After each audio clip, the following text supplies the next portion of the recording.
Баршаларыңызға қайырлы күн. Сіздермен бірге мен Еркеназ. Бүгін осындай TikTok'та хит болып жатқан десерттің бірін жасап көреміз.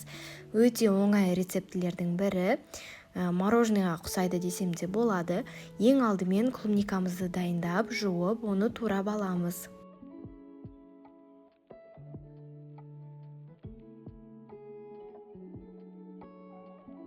Қатты жұқа да емес, қатты қалың да емес қылып турайтын боламыз. Видеода көрсетілгендей турасаңыздар күшті болып шығады. Енді оған йогурт қосатын боламыз. Менде ол клубничный, оны ашып, салып, қасықпен араластырып аламыз.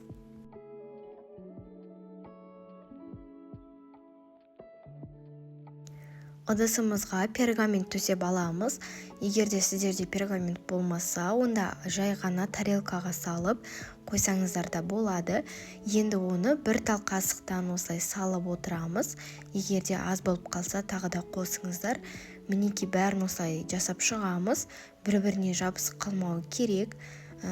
Осылай жасап болғаннан кейін тоңазытқышқа 1 сағатқа қойып қоямыз. Бізде барлығы қату керек. Енді мен бананнан да жасап көрейін дедім.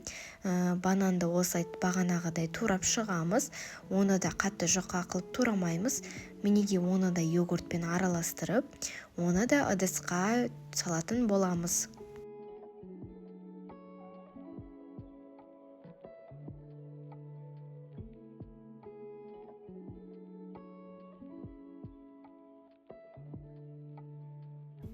Енді шоколадымызды ерітетін боламыз. Маған 2 шоколад керек болды. Мен оның 1,5-ын еріттім, ал жартысын қойып қойдым, себебі ол бізге кішкенеден керек болады. Мінекей біз 1,5-ын осылай водяной баняда ерітіп алатын боламыз. Яғни бізге үлкен ыдысқа су қойып, оған кішкентай ыдыста шоколадты салуымыз керек. Енді жарты шоколадымызды бағанағы айтқан қайтадан қосып, оны да жақсылап араластырамыз, себебі бізге шоколадымызды 50 градусқа дейін жылытып, одан кейін 30 градусқа дейін түсіру керек.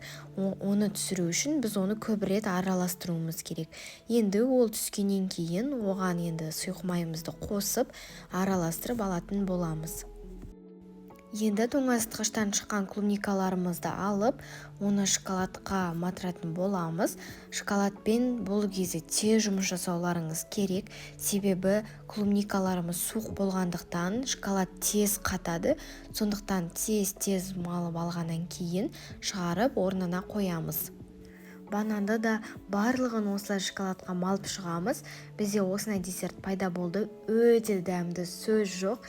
Және де жазға өте дәмді, балмұздақ сияқты ауызда ериді, және де клубниканың өзінің бір қышқыл дәмі болады. Сол шоколадпен өте дәмді үйлеседі.